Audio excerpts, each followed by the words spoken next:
Vou dar só uma aumentadinha no volume aqui. Apocalipse 3, a partir do verso 7. Apocalipse 3, a partir do verso 7. Glória a Deus. Aleluia. Espero se encontrar. Hoje nós estamos diante da sexta igreja de Filadélfia. Tá? Passou rápido, né?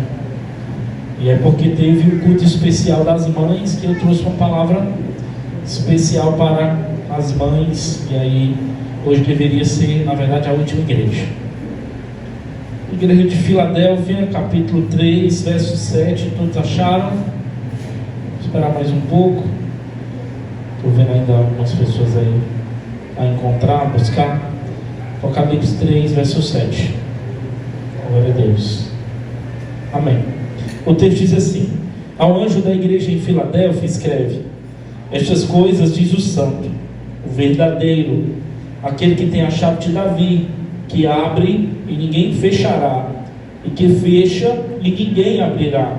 Conheço as tuas obras, eis que tenho posto diante de ti uma porta aberta, a qual ninguém pode fechar, que tens pouca força, entretanto guardaste a minha palavra e não negaste o meu nome. Eis, farei que alguns dos que são da sinagoga de Satanás, desses que a si mesmos se declaram judeus e não são, mas mentem, eis que os farei vir e prostrar-se-ão aos teus pés e conhecer que eu te amei. Porque guardaste a palavra da minha perseverança, também eu te guardarei da hora da provação que há de vir sobre o mundo inteiro, para experimentar os que habitam sobre a terra. Venho sem demora, conserva o que tens, para que ninguém tome a tua coroa. Ao vencedor faloei coluna no santuário do meu Deus, e daí jamais sairá. Gravarei também sobre ele o nome do meu Deus, o nome da cidade do meu Deus, a nova Jerusalém que desce do céu, vinda da parte do meu Deus, e o meu novo nome. Quem tem ouvidos, ouça o que o Espírito diz às igrejas. Amém? Vamos orar em nome de Jesus. Pai santo e amado, queremos te agradecer. Entregamos as nossas vidas a ti, te pedindo perdão pelos nossos erros e pecados. O Senhor conhece as nossas limitações, o Senhor conhece as nossas fraquezas, Pai. E nós te pedimos que o Senhor venha com perdão, com graça, com misericórdia sobre nós. Venha limpando as nossas vestes, Pai. Venha alinhando as nossas armaduras espirituais. Venha levantando os nossos escudos, Pai, para que possamos estar prontos para essa guerra, para essa luta, Senhor. Apresentamos a nossa casa, a nossa família, os nossos, Pai. Apresentamos o nosso casamento, os nossos filhos diante de Ti, te pedindo que o Senhor cuide, prepare, proteja, Pai, e que nós possamos mais uma vez, Pai, sair daqui ministrados e exortados pela Tua palavra, pela porção a qual o Senhor tem para as nossas vidas essa noite. Te damos honra, te damos glória, te damos louvor e te aplaudimos mais uma vez com uma salva de palmas em nome de Jesus. Glória a Deus. Queridos, essa igreja Filadélfia, ela é a sexta igreja, como já mencionei. E diferente das demais igrejas, as quais recebem repreensões e recebem elogios, a igreja de Filadélfia não recebe nenhuma repreensão, nenhuma crítica, ela não recebe nenhum apontamento de Deus. Pelo contrário, ela só recebe elogios da parte de Deus. Essa é uma igreja modelo, essa é uma igreja diferente das demais igrejas. A exceção de Esmirna, que também é uma igreja que não recebe críticas, só são Esmirna e Filadélfia, das 7 igrejas que não recebem críticas, repreensões da parte do Senhor. É muito bom quando nós somos chamados na sala do RH de Deus, quando nós somos chamados na sala do feedback de Deus, e não tem críticas para nós, só tem encorajamento, só tem palavras positivas, que nós estamos no caminho correto, que nós estamos trilhando com fidelidade, com confiança, com hombridade, em cima daquilo que o Senhor nos confiou. Assim foi a igreja de Filadélfia. Era uma igreja pequena, nós vamos ver aqui, mas deixa eu te falar, a fidelidade e o alcance da igreja não é medido pelo tamanho da igreja, nem pela sua quantidade de membros. Tem tantas igrejas pequenas e fiéis, e tem tantas igrejas grandes e não são mais fiéis. Então, a igreja não é medida pela sua estrutura física, e não estou aqui fazendo apologia a não termos estrutura física, mas ela não condiciona o sucesso diante de Deus.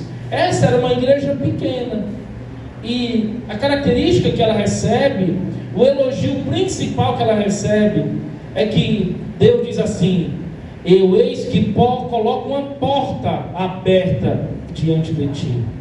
E eu intitulei essa palavra de hoje, tempo de portas abertas. Eis que o Senhor vai colocar portas abertas diante de nós.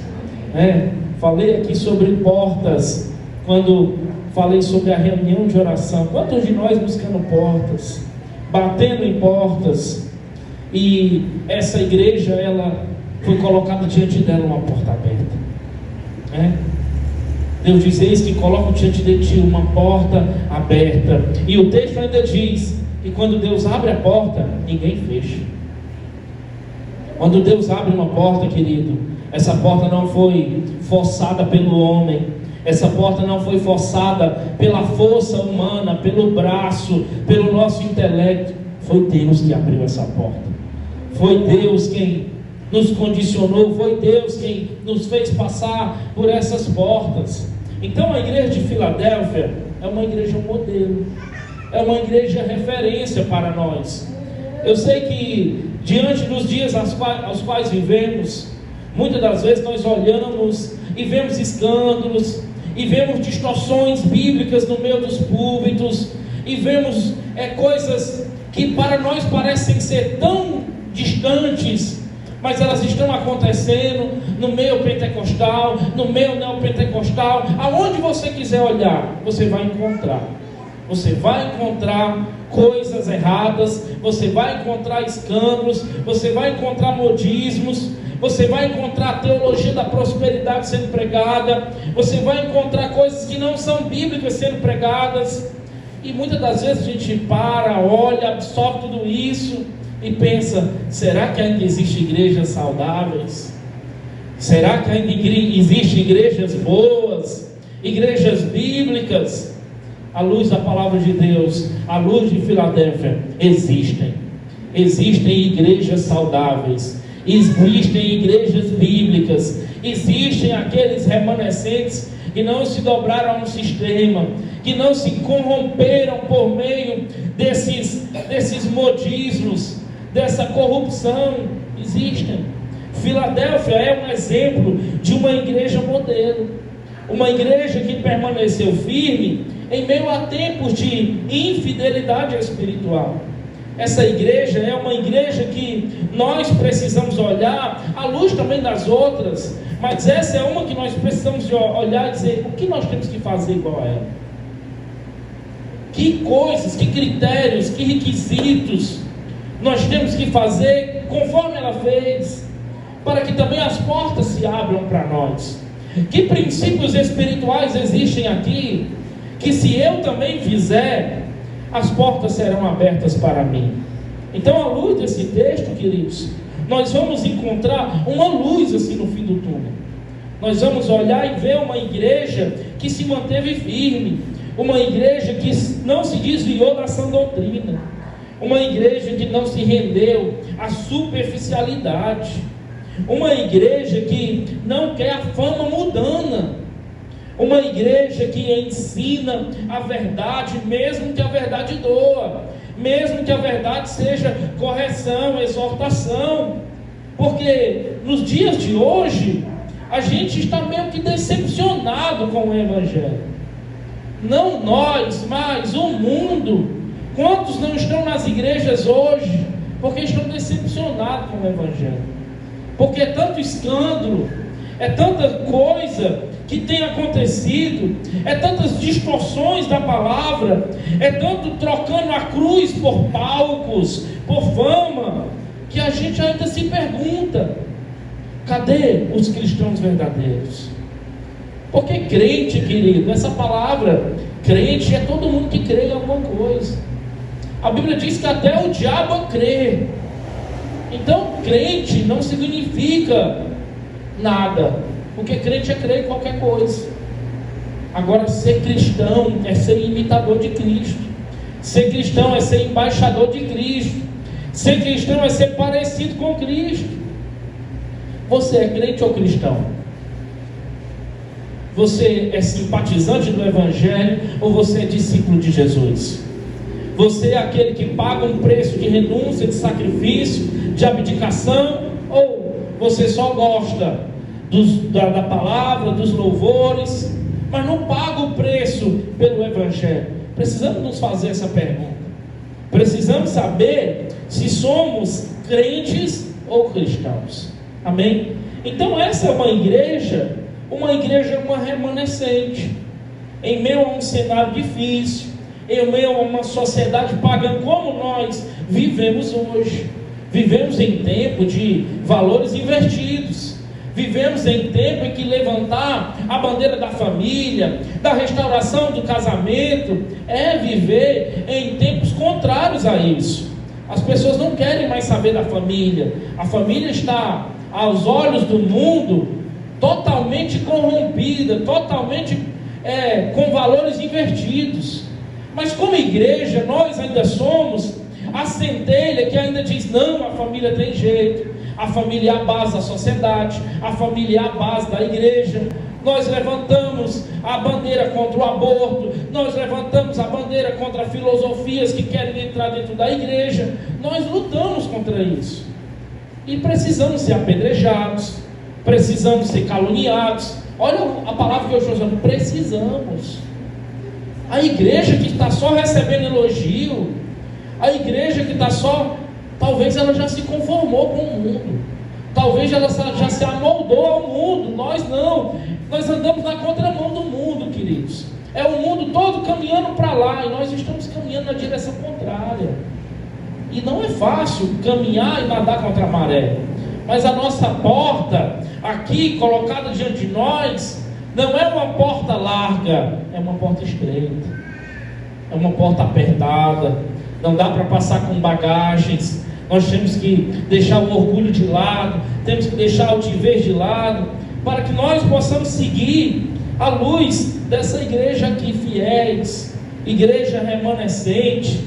Sim, há igrejas que guardam a palavra como essa igreja. Há líderes que não negociam a verdade. Há líderes que permanecem fiéis, mesmo com pouca força, mesmo com não tem muito alcance, não tem muita força, como a igreja de Filadélfia era. Jesus não está procurando números, queridos. Jesus não está procurando estrutura. Jesus não está procurando influência. Jesus busca fidelidade, fiéis, pessoas fiéis, cristãos fiéis. Ele não vai olhar no dia o número de seguidores que nós temos. Ele não vai olhar a quantidade de membros que a igreja tem. Como tem pregadores itinerantes que vão pregar na igreja, eles dizem assim: quantos membros tem a igreja? O que importa isso? Não, eu vou te dar, quanto é que eu cobro tanto para mim? Olha isso. O cara pergunta quantas pessoas tem na igreja. Queridos, aqui, se é no culto de quinta e tem 1, 2, 3, eu prego do mesmo jeito como se tivesse 100, 200, 300. É a palavra de Deus, é a fidelidade. Eu aprendi isso desde lá atrás. Se tiver 1, 2, faça com a mesma excelência. Se tiver 100, tem gente que quer pegar os microfones só para diante de multidões. Olha o que a Nath falou aqui: se eu não sou fiel no pouco, eu nunca vou ser levado ao muito, querido. Se eu não consigo ser fiel diante da pouca força, diante das dificuldades, diante das lutas, o Senhor nunca vai me levar para um novo nível. O Senhor nunca vai me levar para um tempo de abundância. Isso em todas as áreas. Então temos que ser fiéis. O Senhor está procurando, não é o tamanho da membresia. mas a nossa perseverança, a nossa fidelidade, a nossa honra diante do Senhor. E é isso que nós aprendemos na igreja de Filadélfia. Uma igreja que só recebe elogios da parte de Deus. Uma igreja que não recebe repreensões, não recebe críticas. O texto, verso 8, diz assim: conheço as tuas obras, eis que tenho posto diante de ti uma porta aberta, a qual ninguém pode fechar. Vejo que tens pouca força, entretanto guardaste a minha palavra e não negaste o meu nome. Mais uma vez, como em todas as outras cartas, Jesus está dizendo: eu conheço as tuas obras.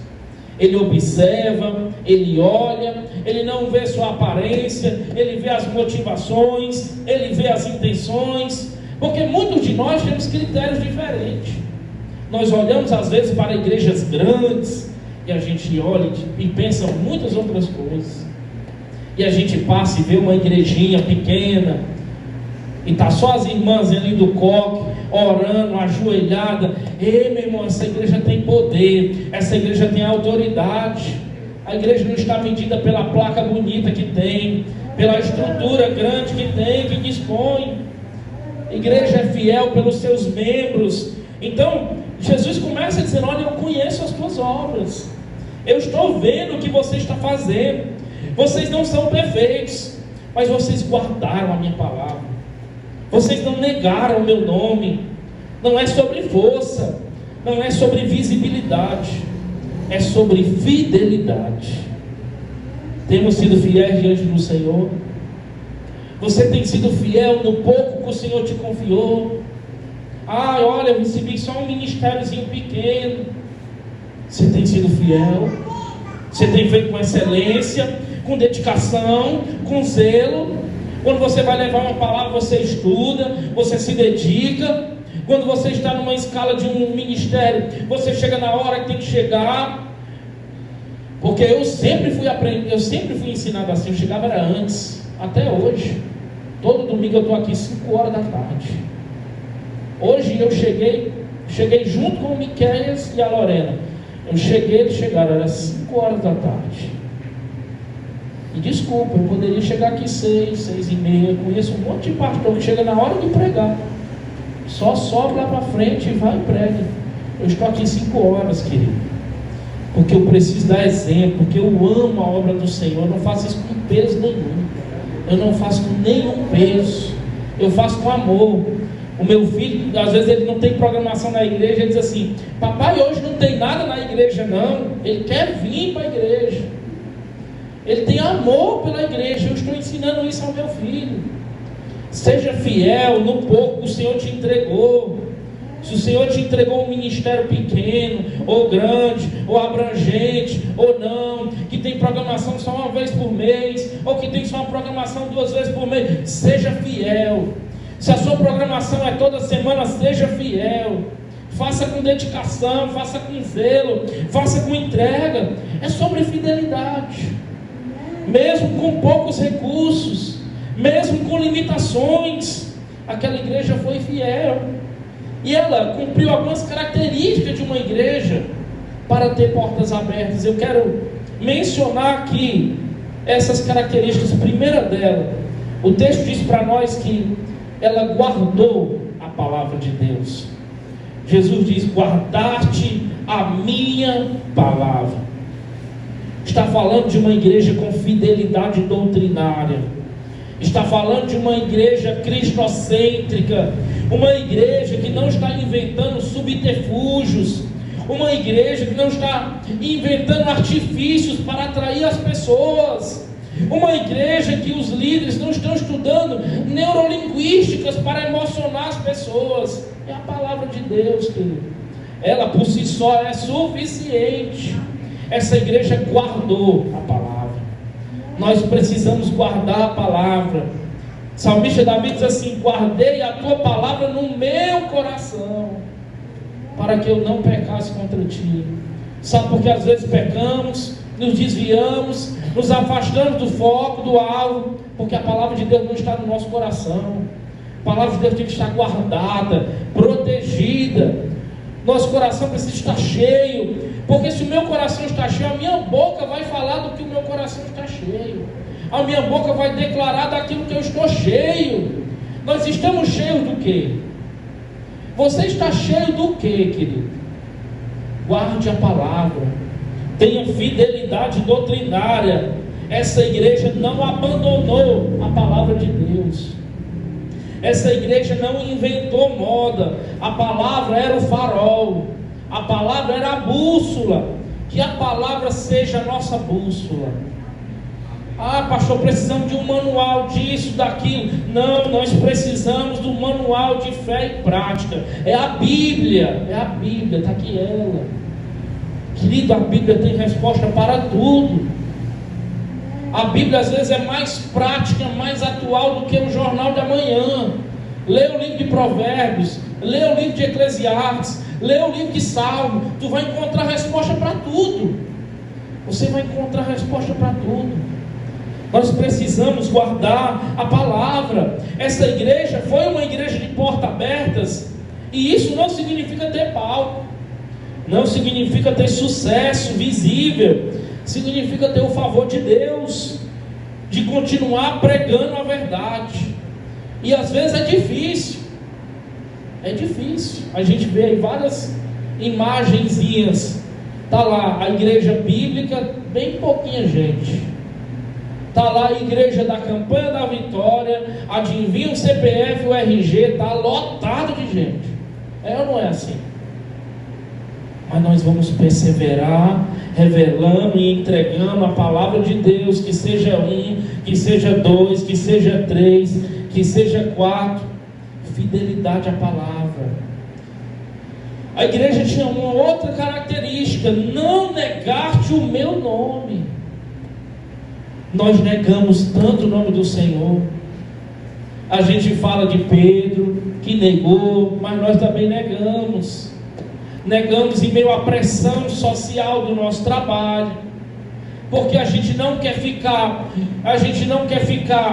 de indiferente ali, a gente quer se envolver, a gente quer entrar na piadinha, a gente quer fazer brincadeiras pervertidas, sexuais. A gente não quer se levantar com uma bandeira de somos cristãos verdadeiros, genuínos. Mas cuidado, quem nega o nome do Senhor aqui na terra, o seu nome será negado diante do Pai. Agora, aquele que confessa o nome do Senhor na terra, o seu nome será confessado diante do Pai. Não se envergonhe do Evangelho, querido. O Evangelho é poder de Deus. O Evangelho é mudança, o Evangelho é transformação, o Evangelho transforma, muda as nossas vidas. Porque antes, outrora, a gente andava com a Bíblia debaixo do braço. Eu lembro que quando eu era jovem, eu ia com uma Bíbliazona gigante debaixo do braço. Aí as pessoas passavam, meus amigos, zombavam, já vai para a igreja de novo, já não sei o que, ficavam tirando onda comigo. Mas eu nunca neguei o nome do Senhor. Eu nunca me envergonhei do Evangelho do Senhor. Hoje nem a Bíblia a gente tem trazido mais para a igreja. A gente traz o celular. E tudo bem, não tem nenhum problema. Contanto que é porque você não tem a vergonha do Evangelho. Não, se você não está trazendo a Bíblia física porque você tem vergonha do Evangelho, aí você tem que reaver o teu cristianismo. Não tenha vergonha. Romanos 1,16, Paulo dizendo: eu não me envergonho do Evangelho de Cristo. Nós não podemos nos envergonhar do Evangelho. Essa igreja não negou o nome do Senhor e sofria perseguições culturais, perseguições de cunho religioso, mas mesmo assim era uma igreja que se mantinha firme. Se mantenha firme, querido, no seu trabalho, se mantenha firme na sua faculdade. Seja luz, seja sal, seja influência. Faça a diferença no meio que você está inserido. Às vezes nós estamos em meio de esferas que a gente se pergunta: o que eu estou fazendo aqui? Mas é nesse lugar que o Senhor te colocou, talvez para que você faça a diferença. Olha lá Esther onde estava, lá no palácio do rei Assuero. E o seu primo Mardoqueu diz assim: será que não foi para ocasião como esta que tu foi colocada aí, Esther? Será que não foi para conjuntura como essa que tu foi colocada como rainha? As portas que são abertas para nós têm propósitos, querido. Às vezes a equipe de trabalho é ruim, às vezes a empresa é ruim, mas você foi colocado lá por um propósito, por um motivo. Olha a serva de Naamã. Você conhece a história de Naamã? Naamã era um general sírio. Naamã tinha uma escrava, era uma menina, possivelmente uma adolescente. A Bíblia não dá nem o nome a ela, ela não tinha nome, era uma serva sem nome. Tinha sido pega como escrava, tirada da sua casa, dos seus pais, da sua família, morava na casa de Naamã como escrava. A maioria de nós seria rebelde, a maioria de nós seria insubmisso, a maioria de nós ficaria raivosos. Essa menina via que o seu chefe, ele era general, mas ele era leproso. A Bíblia diz que, porém, ele era leproso. Tem muita gente com lepra. Tem muita gente que a gente olha e diz: olha o sucesso profissional que ele tem, olha como ele tem dinheiro, olha como ele tem recurso, olha como ele tem nome, reputação. Cuidado, porém tem lepra. Esse homem tinha lepra. E aquela menina, ao invés de ser raivosa, aquela menina estava escrava na casa dele. Sabe o que aquela menina faz? Ela diz assim: ah, se o meu Senhor conhecesse o profeta que há em Israel. Ela aponta um caminho, queridos. O nosso papel, aonde estivermos inseridos, sabe o que é? É apontar um caminho para Jesus, para Cristo. Porque às vezes as pessoas, nós estamos vivendo no meio de pessoas com ansiedade, com depressão, com síndrome do pânico, pessoas que já pensaram até em suicídio, e nós estamos no meio ali. Talvez muitos de nós já até passamos por coisas assim, e nós podemos apontar o caminho. Olha, ali tem Jesus. Jesus muda, transforma, restaura. Sabe o que você está passando? Eu já passei, mas o Senhor mudou a minha vida. O Senhor transformou o meu estado. O Senhor restaurou o meu casamento. Nós temos que apontar o caminho. Nós somos João Batistas dessa geração. Nós preparamos o caminho. Nós apontamos para Jesus. João Batista nunca quis ser maior do que Jesus. João Batista diz assim: o que vem após mim, eu não sou digno de desatar nem as suas sandálias. Eu batizo com água, ele batizará com fogo. O nosso papel é apontar o caminho. Aonde você estiver, se você tem empresa, se você está num lugar de trabalho, talvez ali esteja ruim em vários aspectos, mas o Senhor te mantém ali, querido. Seja luz ali, aponte o caminho para Jesus. Nos momentos oportunos, abra a sua boca, declare o nome de Jesus. Que daqui a pouco você comece a fazer uma oração antes do teu trabalho. Que no momento de intervalo de almoço, lanche, as pessoas te procurem, te peçam oração, te peçam conselho, porque estão vendo que você é luz. Não negaste o meu nome. Essa igreja teve essas características. Primeira delas, guardou a palavra. Segunda delas, não negou o nome do Senhor. E quarta característica, terceira, uma igreja que persevera mesmo com pouca força. O texto diz para nós: tens pouca força. Olha isso. Quantas vezes a gente espera os recursos para poder começar a fazer? A gente espera poder ter não, quando eu tiver isso, eu vou fazer melhor. Não, Deus está esperando você fazer com o que você tem. Eu várias vezes aqui já falei para os líderes de ministério: façam o melhor que vocês podem com o que vocês têm em mãos. Façam o melhor, né? A Nath, várias vezes eu disse isso para ela: meu filho, eu sei que nós não temos uma estrutura maravilhosa, e nem temos mesmo, mas façam o melhor. Que seja a melhor adoração, que seja a melhor entrega, que seja a rendição. E assim nós fazemos em tudo, querido. Essa igreja tinha pouca força, e por nenhum momento Jesus critica a sua limitação. Pelo contrário, ele valoriza a perseverança em meio às limitações. Nós precisamos fazer o melhor com o que temos nas mãos.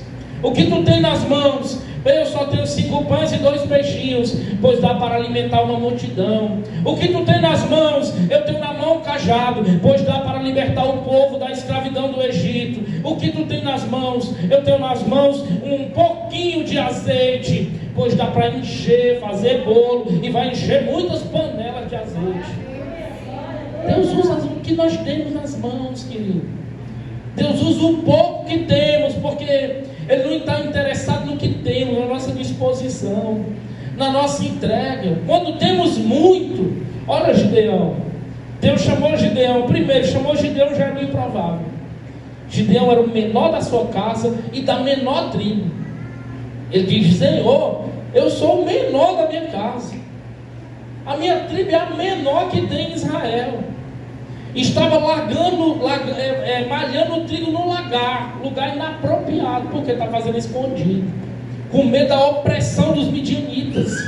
Esse homem é chamado por Deus. Deus chama os que estão trabalhando. Deus não chama os covardes, Deus chama os que estão trabalhando. Às vezes diz: quando eu tiver tempo eu me envolvo na obra. Querido, não. É quando tiver muita coisa para fazer, e mesmo assim a gente entrega o melhor. Mesmo assim a gente faz com dedicação, com zelo, com entrega. A gente paga um preço. Gideão foi chamado assim. Aí reuniu um exército grande, viu Ian? 32 mil soldados ele reuniu. Aí Deus disse para ele: tem muito soldado, tem muita gente. Porque depois, se você vencer com os 32 mil, vão dizer que foi pela tua força bélica. Vão dizer que foi pela tua força do teu braço. Vão dizer que foi pela tua estratégia militar. Não, tem muita gente, vamos tirar. Aí ele começou a fazer triagens. Nessa primeira triagem já caiu 10 mil, ficou 22 mil. Na última ele manda ir para um lago e diz: pede para os soldados beberem água. Alguns meteram a cara dentro da água, outros botaram a mãozinha e levaram na boca. Eu sei que dessa última triagem ficou 300 homens. Gideão e os seus 300. E Deus disse: tá bom, esse número está bom. E era um exército infinitamente superior lá na frente. Por quê, queridos? Porque Deus quer fazer um milagre. E Ele não usa a abundância, Ele usa a escassez. Ele usa as nossas limitações, Ele usa as nossas vulnerabilidades. Ele usa o que para nós é pouco, mas diante da mão dele se torna muito. Porque a vitória não vem pelo medo que temos, mas pela estratégia que Ele nos dá. E Gideão venceu aqueles soldados, aqueles homens numerosos, com 300 homens. Seja fiel na pouco que você tem, nas limitações que você tem. Essa igreja tem uma porta aberta diante dela. Por quê? Porque fazia as coisas com zelo. A gente às vezes faz as coisas do nosso trabalho tão melhor do que faz na igreja. Eu nunca entendi isso.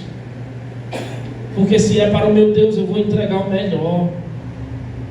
Se é para o meu Senhor, eu sou Abel, eu entrego a melhor parte. Eu entrego a primazia. Isso me custa. Domingo é o... Querido, às vezes você só viu o culto no domingo. Você sabia que antes o dia sagrado era o sábado? O dia sagrado antes era o sábado. Era o sabá. Sagrado ainda para os judeus que não se converteram ao cristianismo. Mas depois que Jesus veio, que Jesus morreu, Ele ressuscita qual dia? Ele ressuscita no domingo. O dia é mudado para o domingo. O dia de domingo deve ser o nosso dia sagrado. O dia de domingo deve ser o dia que nós temos que tirar para Deus como primazia. E não é só na hora de vir o culto, é o nosso dia. É o nosso dia em adoração. Porque a partir de amanhã você já vai estar envolvido nas suas atividades seculares. Você já vai estar imerso no seu trabalho, nas muitas atividades. E nem o domingo a gente consegue destinar para Deus. entregar como primazia para Deus. Aí depois as portas estão fechadas para nós, e a gente não entende, e a gente não compreende. Aqui a igreja, mesmo com pouca força, era fiel, era excelente, era dedicada, era zelosa. Essa igreja tem 3 características que eu falei aqui. Primeira delas, guardou a palavra. Segunda delas, não negou o nome do Senhor. Terceira delas, teve perseverança, mesmo diante das suas limitações. E Deus, querido, Ele quer abrir também portas para nós. Que porta você tem buscado? É uma porta de emprego que você tanto tem pedido? É uma porta de uma oportunidade de trabalho melhor, que você já trabalha, mas não está legal onde você está?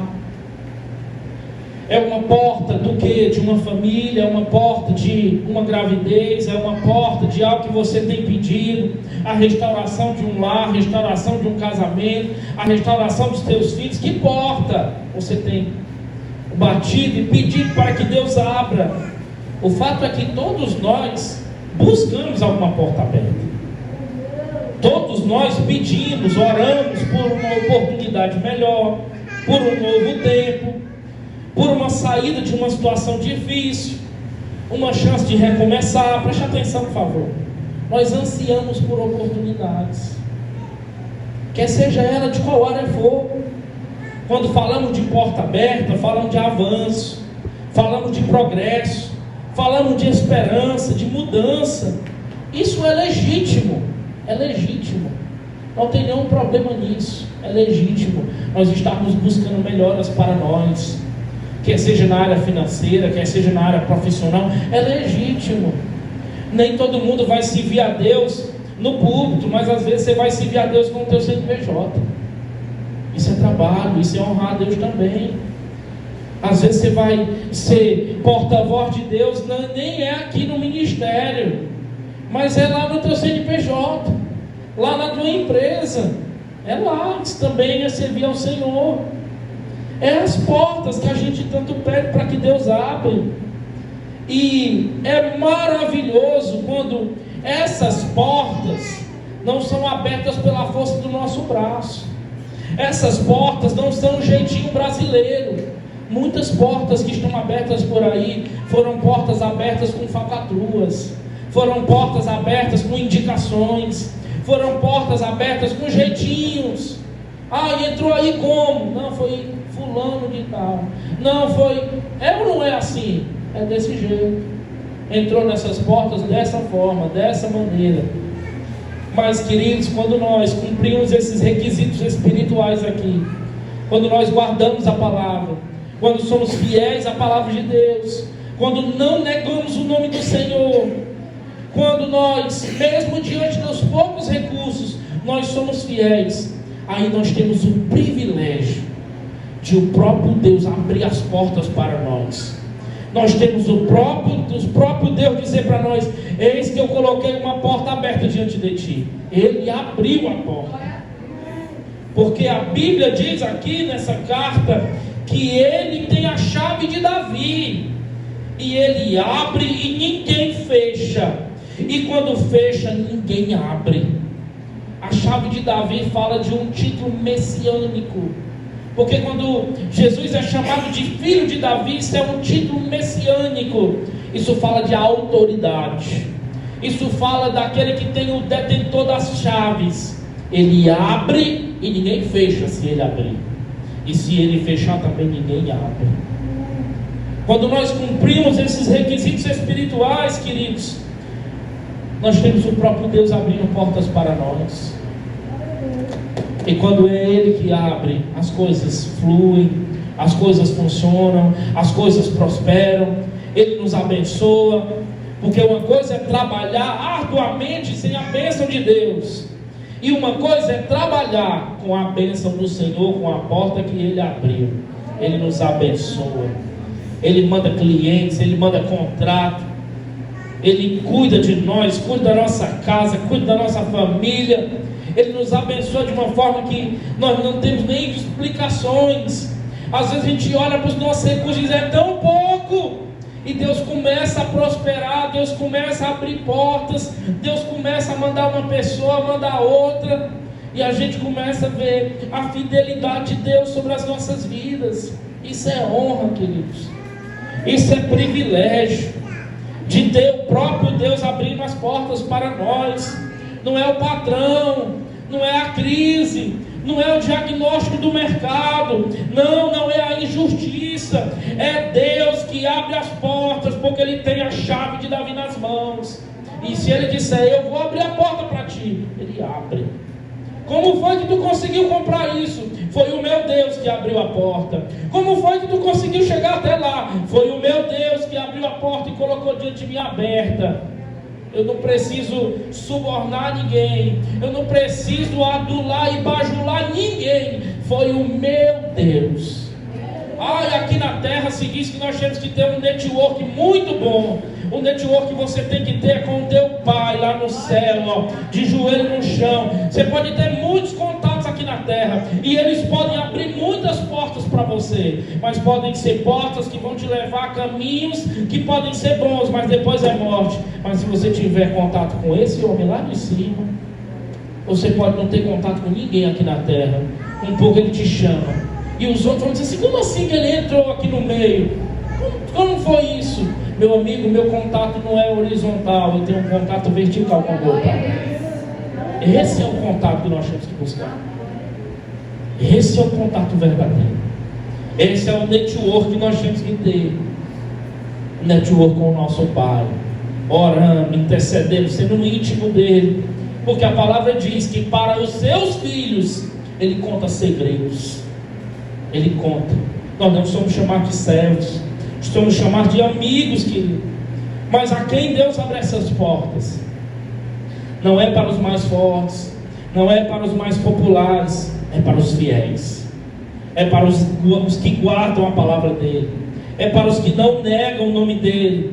E quando Deus encontra corações assim, querido, corações fiéis, Ele faz questão de liberar os acessos, Ele faz questão de liberar as portas, Ele faz questão de entrar, colocarmos nós em lugares que nós não entraríamos se não fosse por Ele. Ele faz questão. E Ele abre porta em todas as áreas. Portas de crescimento espiritual. Tem portas abertas para nós crescermos. Porque se você for fiel no pouco, o Senhor vai te levar para uma nova estação, uma nova intimidade no teu ministério. Agora, se você continuar na mesmice, se você continuar fazendo sem zelo, sem dedicação, pastor, mas eu faço com o que posso. Sempre para Jesus nós podemos fazer mais. Sempre. A gente pode fazer melhor, a gente pode fazer com mais dedicação, a gente pode fazer com mais empenho. A gente não está fazendo para homens, a gente está fazendo, não é para o network aqui, é o Deus lá de cima. É o Deus que nos abençoa. Ele tem portas de crescimento espiritual para nós. Provérbios 4:18 diz: mas a vereda dos justos é como a luz da aurora, que vai brilhando, brilhando, até ser luz e ser dia perfeito. É as etapas, é os progressos. Ele vai nos passando de nível, de estações, vamos mudando, vamos amadurecendo. Agora não tomamos mais só leitinho, não. Agora Ele nos começa a dar comida sólida, começa a nos dar outros desafios, outras empreitadas, nos leva a um novo nível de maturidade. A palavra de Deus tem um sabor diferente quando nós lemos, quando nós nos dedicamos, quando nós não fazemos um devocional rápido para dizer que fez. A gente se dedica, a gente mastiga esse alimento com gosto. É a nossa melhor refeição do dia. A gente tira um tempo especial, a gente se dedica. A oração começa a se intensificar, a fome começa a crescer por Deus. Você começa a ter fome por Deus, você começa a ter sede por Deus. As coisas não te distraem mais como antes. Deus quer nos levar a águas profundas, queridos. Às vezes o teu nível ainda está aqui, As águas precisam crescer. Senão você vai ser aquele crente que, quando vai perguntar o histórico, tem anos de evangelho e não cresce. e não avança, e não rompe ministerialmente. Deus nos chamou para crescer, para avançar, em todas as áreas em que estivermos inseridos. Se eu quero águas mais profundas, isso requer um compromisso diário. Essas portas que Ele abre são para termos mais intimidade com Ele, termos mais busca. E não pense que logo você vai ser usado no público. Primeiro você vai ser usado no secreto. Primeiro você vai ser usado no anonimato. Eu estou fazendo isso aqui na igreja, não tem ninguém vendo. Eu acho que nem o pastor vê. Não ligue, faça o seu melhor. Faça com zelo, faça com dedicação, faça com empenho. Porque a pessoa mais importante está vendo. É no anonimato primeiro que nós fomos ungidos, para depois sermos ungidos no público. As pessoas querem receber a unção sem fazer. Primeiro se faz, primeiro se consolidoliza, primeiro se estrutura, primeiro se enraiza e depois recebe a unção. Saul, quando foi ungido primeiro no secreto. Ninguém estava vendo, só Samuel. Depois ele é ungido no público, para todo mundo ver. Viva o seu tempo de anonimato com zelo, com dedicação. Eu estou no tempo de anonimato, maravilhoso. Esse tempo nos prepara para as novas estações. Davi passou pelo tempo de anonimato, estava lá no pasto, ninguém via ele, ninguém sabia quem era ele, até o próprio pai esquecia dele. O próprio pai tinha esquecido dele. Olha lá, cadê os contatos, Davi? Cadê o network, Davi? Davi, tu não tem uma boa relação nem com teu pai, Davi. Mas quando Deus manda chamar, meu irmão, Ele manda e tem que vir. Olha Mefibosete, você lembra de Mefibosete? Mefibosete, ele tinha sangue real. Mefibosete era filho de Jonathan, o filho de Saul. Ele tinha direito ao trono. Mas quando ele era pequeno, a sua ama, a sua cuidadora, deixou ele cair, ele quebrou 2 pernas. Ficou aleijado. Foi para um lugar chamado Lodebar. Lodebar é terra de esquecimento. Lodebar é terra de anonimato. Foi para lá. Ficou anos lá, vivendo de favor, um aleijado. Aí tem um dia que o rei Davi diz assim: eu fiz uma promessa para Jonathan, que era meu amigo. Eu fiz uma promessa que cuidaria da sua descendência. E ele pergunta: há alguém ainda da geração e da linhagem de Jonathan? A pessoa responde: tem Mefibosete. Sabe o que vai acontecer? Davi, o rei Davi, na simbologia de Deus Pai, manda chamar Mefibosete lá no tempo de anonimato. Lá no tempo do anonimato, mandou chamar. E ele começou a morar no palácio.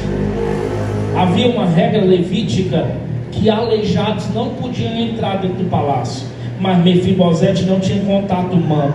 Mefibosete tinha contato do céu. Ele comia na mesa do rei. Ele sentava na mesa do rei. Estava escondido. Ninguém sabia nada dele. Deus mandou chamar. Viva o seu tempo de anonimato, querido, com zelo.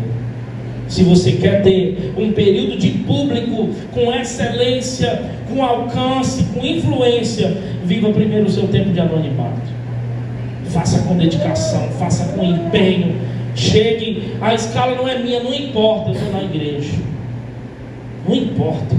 Eu estou aqui me dedicando, eu estou aqui fazendo, eu estou aqui. E eu não estou preocupado se estão me vendo. Porque no dia que chegar a hora do rei mandar me chamar, ele vai chamar. Não importa se o pastor quer, não importa se o líder quer, não importa se o fulano quer. Porque quando Deus manda chamar, meu irmão, já era.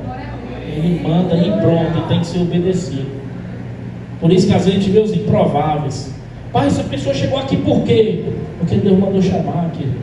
Tinha outros que na escala humana, racional, podia estar na frente. Mas quando Deus manda chamar, vai passando na frente. Viva o seu tempo de anonimato, o seu tempo de dedicação com Deus. Hebreus 4,16 diz: acheguemo-nos, pois, com confiança ao trono da graça. Deus está abrindo portas para você voltar ao altar de intimidade, portas abertas de novos desafios ministeriais. Filadélfia recebeu essa porta aberta para pregar com autoridade, mesmo sendo pequena. Como eu já disse, Deus não mede ministério por tamanho, mas por fidelidade. Deus mede ministério por fidelidade, mesmo com pouca força. Deus está abrindo portas novas para novos ministérios nessa casa. Tem ministério que ainda nem existe, mas podem passar a existir. Se tiver os Isaías que diz: ó, eis-me aqui, Senhor, eu estou aqui, Pai. Porque tem gente que quer ver muita coisa na igreja, tem gente que quer ver várias programações na igreja, mas não se dispõe a fazer. Tem uma história que se conta de uma irmãzinha que foi lá na casa do pastor um domingo, bater na porta do pastor. Opa, minha irmã, tudo bom? Tudo bom. Pastor, é o seguinte, pastor, vem fazer uma reclamação. Pastor, essa igreja precisa ter um ministério infantil, pastor. Essa igreja não tem um ministério infantil. Precisa, pastor, é urgente. Aí o pastor, de forma muito sábia, virou para a mulher assim: minha irmã, traga aqui, meu amor, traga aqui o óleo. A mulher ficou lá só escutando. Disse assim: irmã, a partir de hoje eu estou lhe ungindo como líder do ministério infantil. A irmã: não, pastor, eu não vim aqui para isso não. Reclama, mas não assume as responsabilidades. Quer fazer? Não, a igreja podia ter isso e isso. Pastor, olha, eu acredito que a igreja tem uma carência assim, assim, assado. Pastor, eu estou à disposição, pastor. Eu fazia isso com o meu pastor. Eu via carência, eu levava, era um projeto escrito. Está aqui, pastor, tal, assim, assim, assim, está aqui. E eu estou à disposição, pastor. Porque o primeiro que olha a carência precisa estar disponível a fazer, querido. É muito fácil apontar as coisas. É muito fácil dizer: querido, mas o difícil é fazer. O difícil é se dispor. O difícil é pagar o preço. O difícil é estar aqui, como os meninos do louvor estiveram hoje de manhã, 8 horas da manhã ensaiando. Estava aqui 8 horas da manhã, eles estavam ensaiando. Enquanto talvez nessa hora você estivesse dormindo, eles estavam ensaiando. E várias outras coisas. Então tem um preço a ser pago. Ah, eu quero isso, ah, eu quero aquilo, ah, eu quero... Pois meu irmão, se disponha. Pague um preço. Seja o primeiro a dizer: opa, é igual os nossos, às vezes os colaboradores da empresa querem tanta coisa, mas é o primeiro a não fazer. Pastor, está faltando um copo. Pois irmão, não tem problema não, não posso dormir.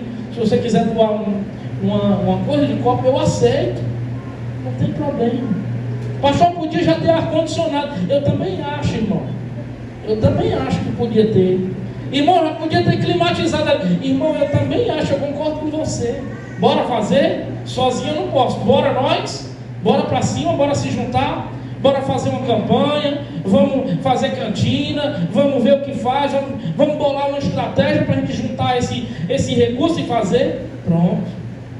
Aí é outra história. Aí é outra história. Uma vez na igreja que eu estava, a igreja era só, não tinha cerâmica, não tinha porcelanato, e eu achava aquilo muito feio.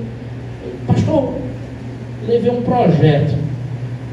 Pastor, a gente fica arrumar tantas pessoas, a gente faz um carnê, fica tanto por mês, tal, a gente ainda consegue uns patrocínios por fora, a gente consegue. Eu entreguei para o pastor, é outra coisa, meu irmão. Você entregar uma coisa feita, você entrega o problema e entrega a solução. Você diz: olha, tem possibilidade de fazer. Agora não é só dizer: ah, dá para fazer assim. Aí é o primeiro a sair fora. Não, a gente tem que mostrar a solução. Seja fiel no pouco. As portas abertas são abertas por fidelidade.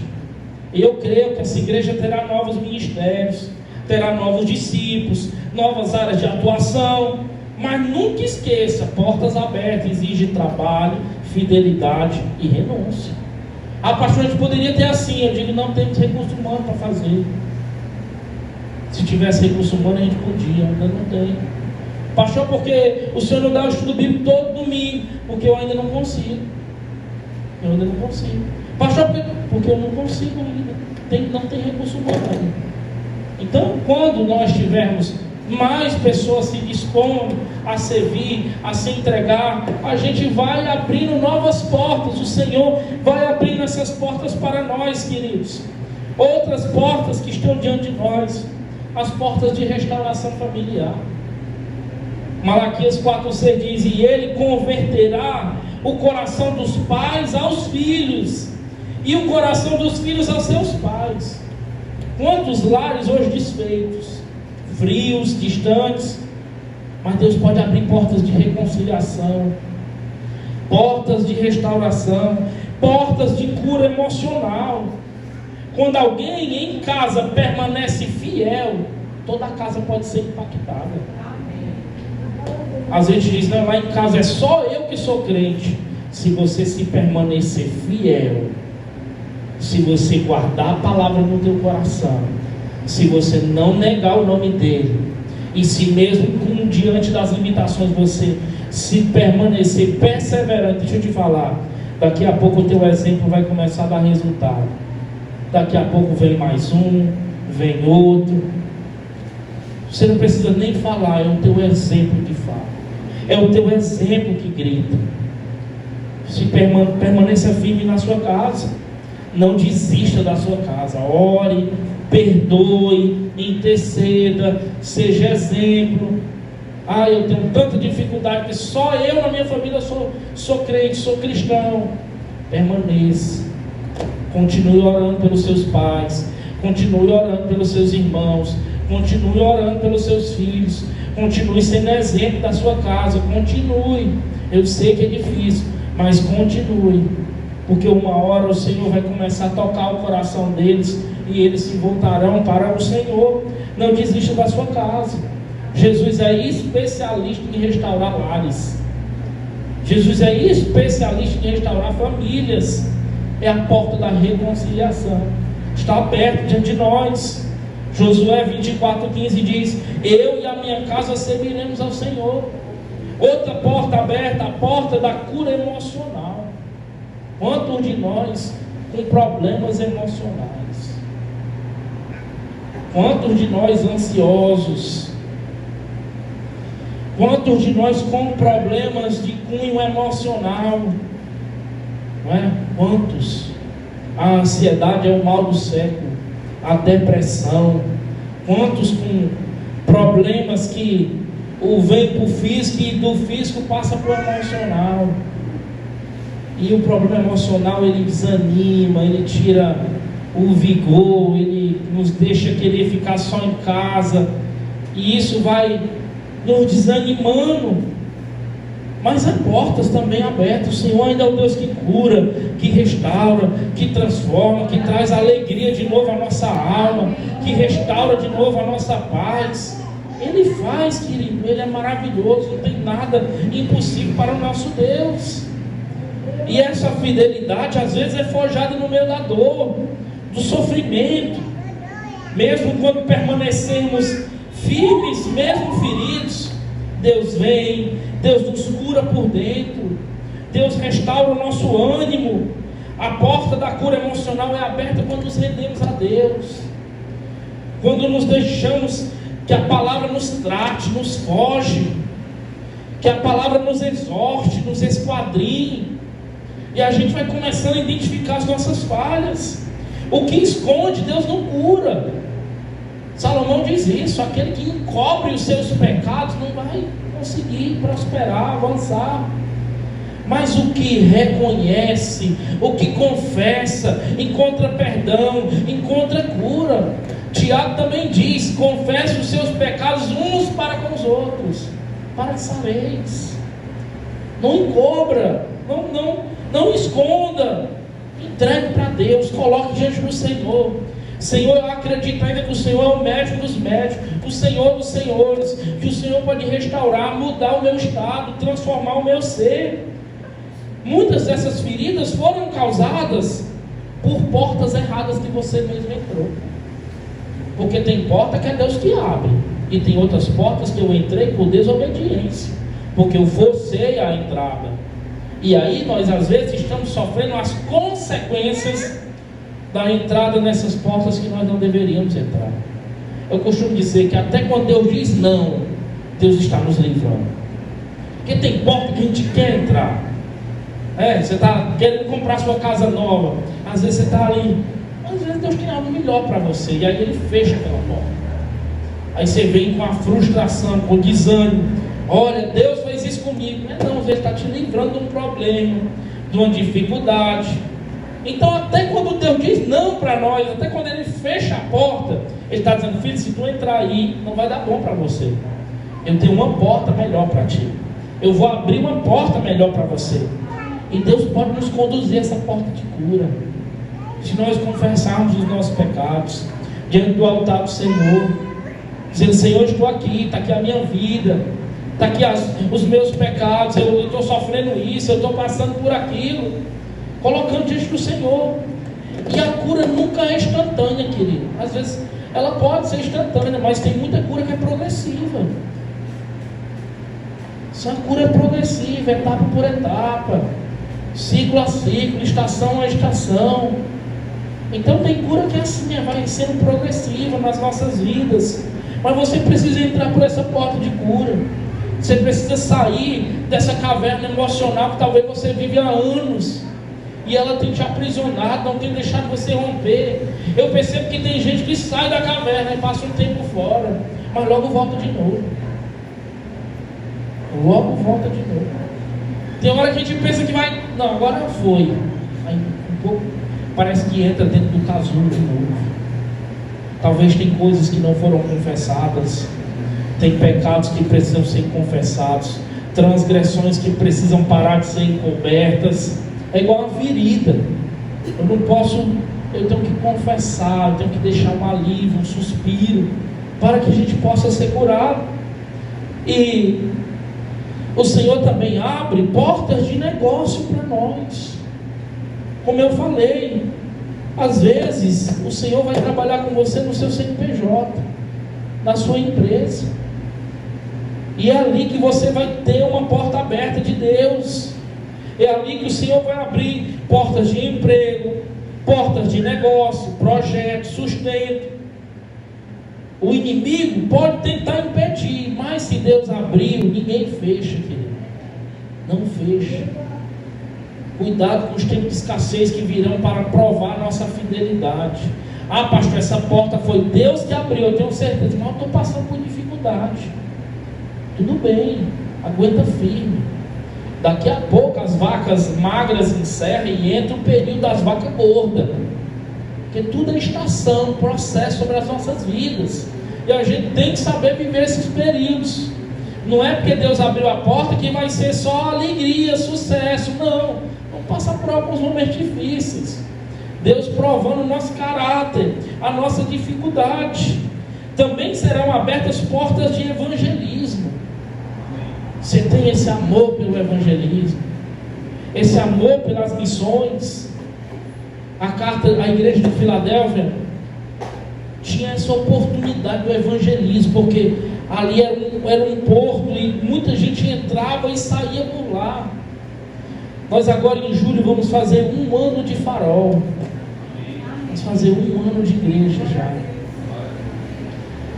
E um dos desejos do meu coração é nós fazermos uma grande ação social nesse mês, uma ação social grande, atingindo o máximo de famílias possíveis, fazendo um culto, uma coisa, e fazermos um grande evangelismo. Nós temos falhado na área do evangelismo. Nós como igreja precisamos nos dedicar mais ao evangelismo. Nós precisamos buscar, colocar as nossas mãos e os nossos recursos a fazer mais nessa área, a evangelizar, a falar do nome de Jesus. Nós temos aqui um litoral lindo, onde nós podemos fazer várias ações, praças onde todo final de semana está cheio, e às vezes a gente não faz. Nós precisamos fazer.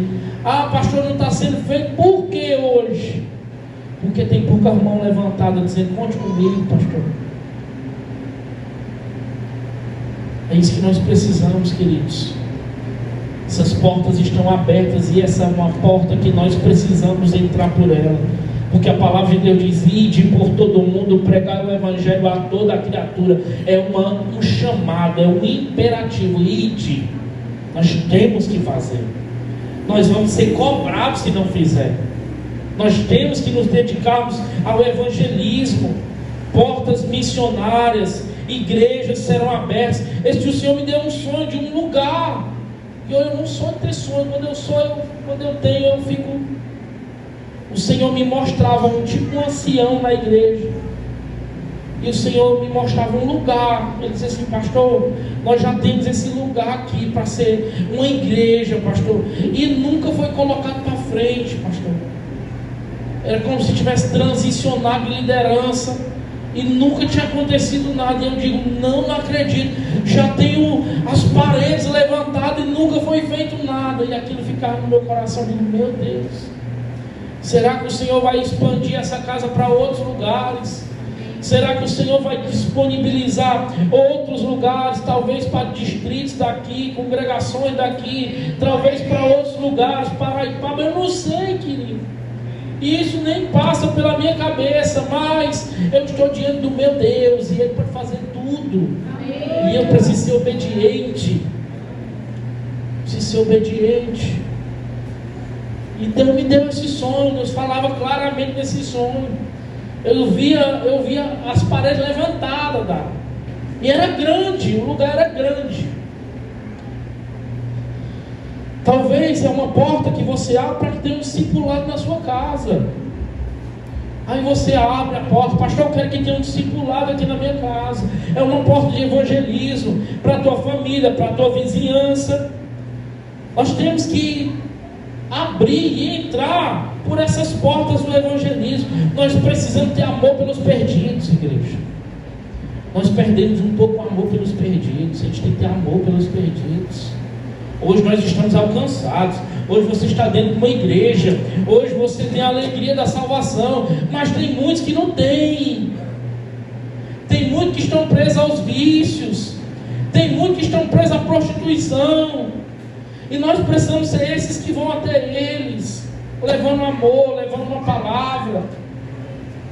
Nós precisamos entrar por essas portas. E eu quero encerrar a última porta, Apocalipse 3:12, onde vai falar dos benefícios que essa igreja vai ter, as recompensas. O texto diz: ao que vencer, eu o farei coluna no templo do meu Deus. Deus quer nos fazer colunas. Deus quer nos fazer influência no meio da sociedade. A maior porta que nós podemos entrar não é uma porta terrena, é uma porta eterna, querido. É a porta da salvação aberta. Por isso que toda quinta, todo domingo, toda programação nós estamos aqui fazendo com amor, com zelo, com dedicação. Por quê, pastor? Porque é uma porta da salvação sendo aberta. Todo dia, todo domingo, toda programação está diante de nós, o céu e o inferno, querido. E você tem a oportunidade de entrar por essas portas e dizer: Senhor, eu quero ser salvo. Senhor, eu te aceito como Senhor e Salvador da minha vida. Senhor, muda a minha história. Porque não importa se eu vou entrar em várias outras portas, se eu não entrar pela porta da salvação, nada faz sentido, querido. Nós precisamos entrar por essas portas. Não viva só por portas terrenas. Tem muita gente vivendo só pelo terreno. Tem muita gente vivendo só pelo secular. Não viva só por essas portas. Não. Tenha amor, tenha paixão de passar por uma porta que te leva à eternidade com Deus, querido. Porta estreita, apertada. Que tipo de vida estamos vivendo? Estamos nos preparando para passar por essa porta celestial. Filadélfia viveu na terra como quem já tinha endereço no céu. Nós precisamos ter amor. E eu te pergunto: você tem certeza da sua salvação? Hoje, se Jesus voltasse agora, você seria arrebatado com Ele? Porque nós precisamos ter convicção da nossa salvação. Nós precisamos andar uma vida com Deus, que precisamos ter essa convicção de que nós estamos passando e andando por essas portas que nos vão nos conduzir a Canaã celestial. Eu quero encerrar os versos 9, a partir do verso 9, se você puder abrir. Aqui ele vai começar a falar das recompensas para essa igreja. Eis que farei alguns dos que são da sinagoga de Satanás, desses que a si mesmos se declaram judeus e não são, mas mentem. Eis que os farei vir e prostrar-se-ão aos teus pés, e conhecer que eu te amei. Sabe o que isso fala?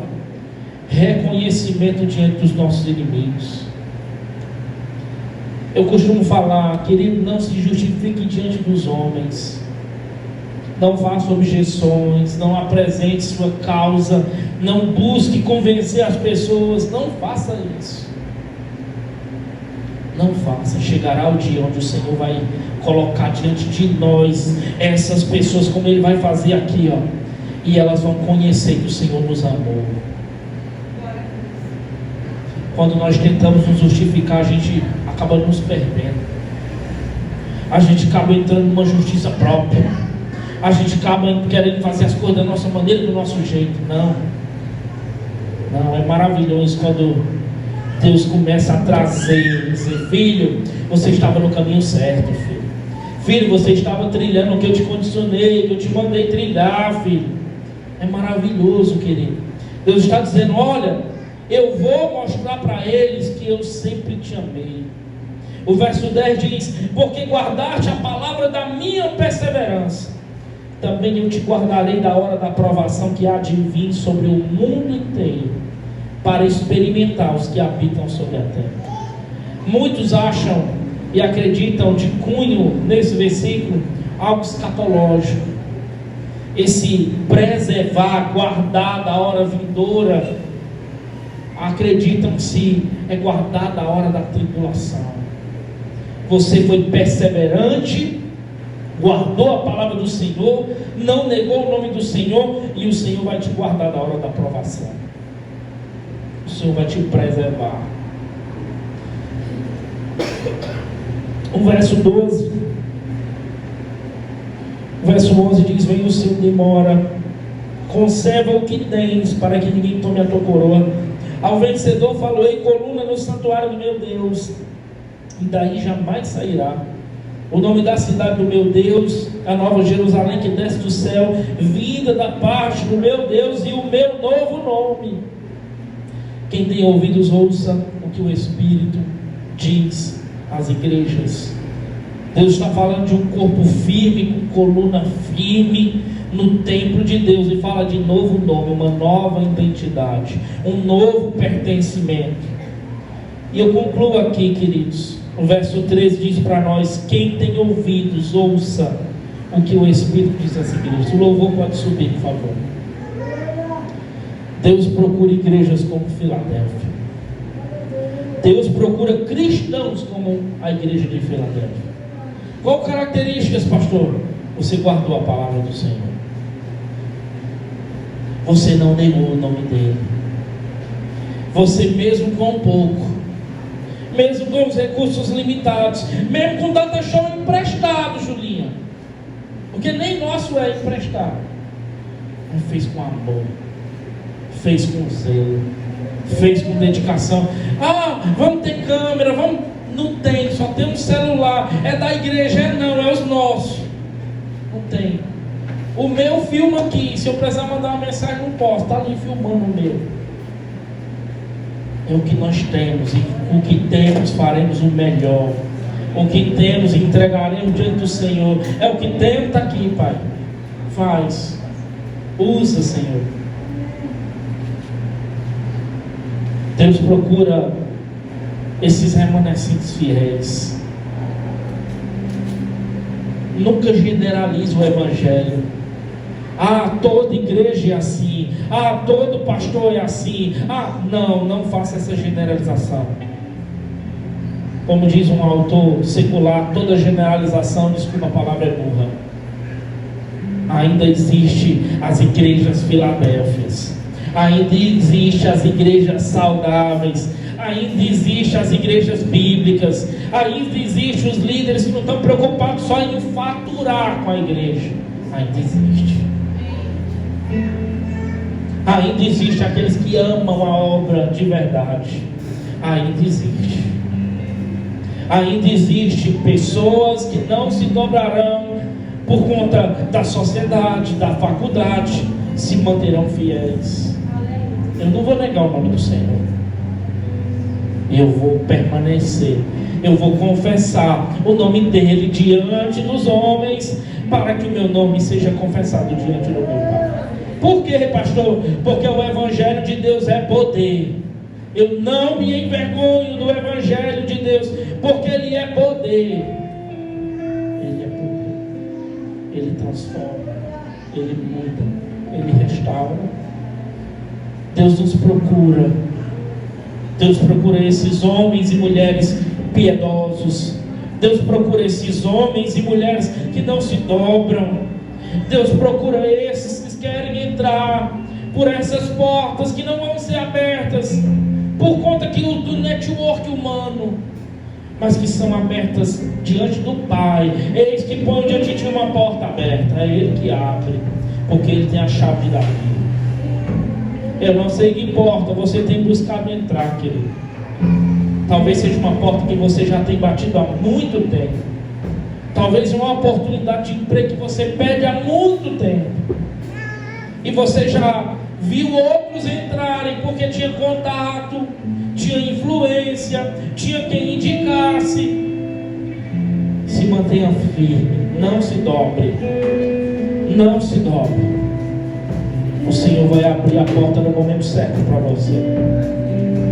O Senhor vai abrir a porta, e quando Ele abre, ninguém pode fechar, porque Ele tem a autoridade.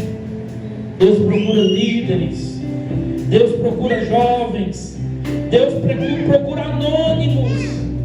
Tem gente que ninguém sabe nem o nome. É os anônimos de Deus. É os anônimos. É os Obed-Edoms que ninguém sabia nem o nome. Davi vai procurar a arca. Davi lembra da arca, aí vai atrás da arca. Só que quando ele vai trazer a arca estava na casa de um homem chamado Abinadab. Davi vai buscar a arca, mas Davi coloca a arca em cima de um carro novo. E a arca é sendo conduzida e tropeça na ilha de Nagom. E quando tropeça lá, Uzá tenta segurar a arca para não cair, e Uzá morreu. Porque as arcas de Deus, a presença de Deus não deve ser levada em carro, é nos ombros. Davi fica com medo daquilo, que era a presença de Deus. Davi fica com medo. Aí Davi diz assim: põe a arca na casa daquele ali. A arca era de um homem chamado Obed-Edom. A arca fica 3 meses lá. Ninguém conhecia ele, ninguém sabia quem ele era. A Bíblia diz que quando a arca entrou, ficou só 3 meses. Deus abençoou esse homem tão grandemente. Ele foi abençoado poderosamente por Deus. Quando nós entramos e permitimos que o Senhor entre na nossa casa, quando a arca de Deus entra na nossa casa, o Senhor muda a nossa história, o Senhor transforma a nossa história. Aí Davi agora vai estudar a lei. Davi vai dizer: eu fiz coisas erradas, deixa eu ver a lei, deixa eu ver como é que é para trazer. E Davi vai estudar, e Davi vai ver que a arca primeiro, a arca tinha argolas, e eram colocadas, tinha um povo específico para trazer. Os levitas traziam, 2 de um lado, 2 do outro. E não era de qualquer forma. Eles davam 6 passos. No 6 paravam, e no 7º passo eles sacrificavam. O 6 é o número do homem, mas o 7 é o número da plenitude de Deus. No 7º eles sacrificavam a Deus. Davam mais 6 passos, paravam. No 7º sacrificavam. Mais 6 passos, paravam. No 7º sacrificavam. E louvando e adorando. Assim Davi tirou a arca de Obed-Edom e levou a arca para Jerusalém com adoração, com zelo. A presença do Senhor não é trazida de qualquer forma. A presença do Senhor não vem com luzes. A presença do Senhor não. A presença do Senhor é nos ombros, ó. É renúncia. É aqui. É nos ombros. Bota no carro novo, não. Tem que ser trazido aqui. Deus procura. Deus procura esses homens e mulheres. Mas sabe o que aconteceu com Obed-Edom? Ele se apaixonou tanto pela presença de Deus que ele seguiu a arca. Aí Davi viu ele: eu vou te botar como porteiro. Foi escalado como porteiro na igreja, virou um porteiro da casa do Senhor. Estava lá adorando a Deus. É os anônimos, aqueles que não são, que ninguém não nada por eles, que ninguém sabe o nome deles, que ninguém sabe se canta, se prega, ninguém sabe o que faz, mas Deus sabe. Deus sabe. E chegará o dia onde o Senhor tirará você do anonimato, querido. Não para a tua honra, não para a tua glória, mas porque chegará o dia de você glorificar o nome do Senhor no público. A igreja, fique de pé no nome de Jesus. Feche os seus olhos, vamos adorar o Senhor.